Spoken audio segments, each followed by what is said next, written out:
J'en ai des frissons, Henri. La musique du générique de ce fameux Belphégor.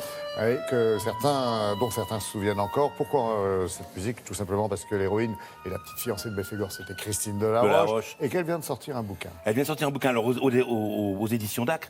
Et alors, on ne peut pas s'imaginer, je veux dire, en 1965, ce qu'était la folie pour Christine Delaroche et pour Belphégor. C'était insensé. Vous voulez dire toute la France était amoureuse d'elle? Je crois qu'il y avait 48 millions de Français à l'époque. Il y avait 10 millions de personnes qui ont suivi pendant 4 samedis consécutifs les aventures de Belphégor. Et je me souviens que le metteur en scène Barma, pour déjouer, savoir qui était sous le costume de Belphégor, une fois il faisait traverser, il y avait un grand type, une fois il y avait un plus petit, pour déjouer, afin qu'on ne trouvât pas qui était Belphégor. Donc Christine Delaroche, Colette Ménardier, la fille du commissaire, la France entière était amoureuse de cette fille, mais elle était magnifique, elle a tourné avec les plus grands acteurs du cinéma français de l'époque. Alors après Belphégor, bien sûr, elle a fait un film méconnu, qu'on ne trouve pas, qui s'appelle Un monde nouveau de Vittorio De Sica. Mais elle a tourné une comédie musicale télévisée avec Claude François, elle a tourné avec Serge Lama, elle était l'impératrice Joséphine de Serge Lama. Elle a été la dernière partenaire de Montgomery Clift, la légende hollywoodienne. Pas le même âge d'ailleurs avec Serge Lama, il me semble, non? Elle faisait un couple magnifique, elle était avec la petite couronne impériale et tout. Donc c'était un être exquis, délicieux, bien élevé, qui explique que sa carrière a été mue par le fait que ses parents l'ont élevée de façon délicate, attentionnée, charmante et bien.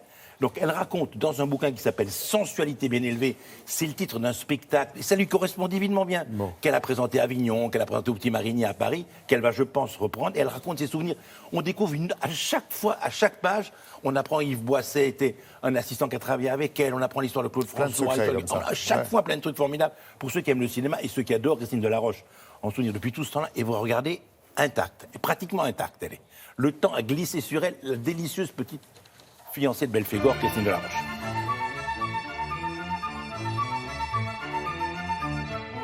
J'avais une famille extraordinaire. J'ai eu beaucoup de chance par rapport à cette gloire qui m'est effectivement tombée dessus.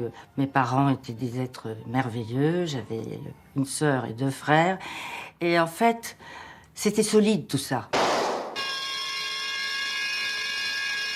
Le succès de Belphégor, c'était drôle parce que c'était vraiment du jour au lendemain.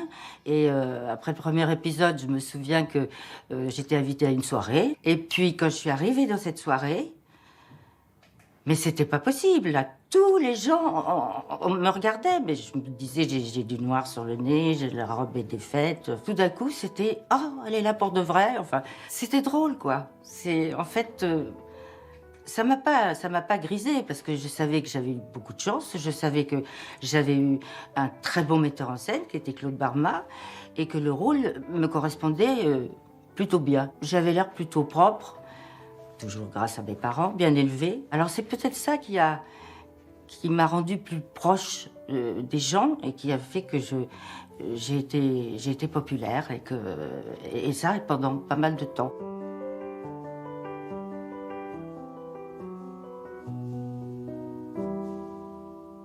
Vittorio De Sica, c'était un enchantement parce qu'il était d'une finesse extraordinaire, il était drôle et toujours donc, ma pudeur maladive. Il m'avait dit, petite, t'inquiète pas pour la scène où vous êtes tous les deux nus, on filmera pas la fesse droite, on filmera que la gauche. C'est Nino Castelnuovo qui était mon partenaire. Et j'aurais été tellement heureuse puisque c'était lui dans les parapluies de Cherbourg. Oh, le rêve continuait. Et qui a été obligé de s'allonger tout nu sur moi et qui poussait des cris en disant que tout Rome allait lui sauter dessus. Voilà.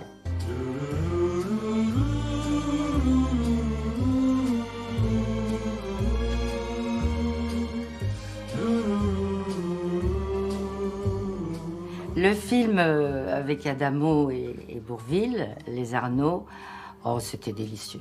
Délicieux parce que c'était des partenaires merveilleux. C'était presque des vacances. Je prends la vie plus facilement, voilà. Mais je me suis beaucoup bagarrée pendant 50 ans quand même. La jeune fille bien élevée, elle s'est quand même beaucoup battue pour obtenir des trucs qu'elle avait envie d'avoir. Des fois, ça a foiré. Hein. J'ai pas joué Roméo et Juliette de Shakespeare. Ça, j'ai beaucoup pleuré. Mais c'est comme ça. Voilà, Madame Delaroche, Christine Delaroche, Mademoiselle, qui signe Mademoiselle. Mademoiselle, sensualité bien élevée. Maintenant, on dit Madame, pareil. Voilà, c'est là, vous avez vu le livre. Hommage à une autre actrice. Oui, alors elle a chanté aussi. Hommage à une autre actrice. Je veux dire que ce matin, Danielle Darieux, actrice légendaire, il y a une messe en souvenir de Danielle Darieux à l'église Saint-Roch à Paris ce matin à 11h. Voilà. Merci Henri Jean.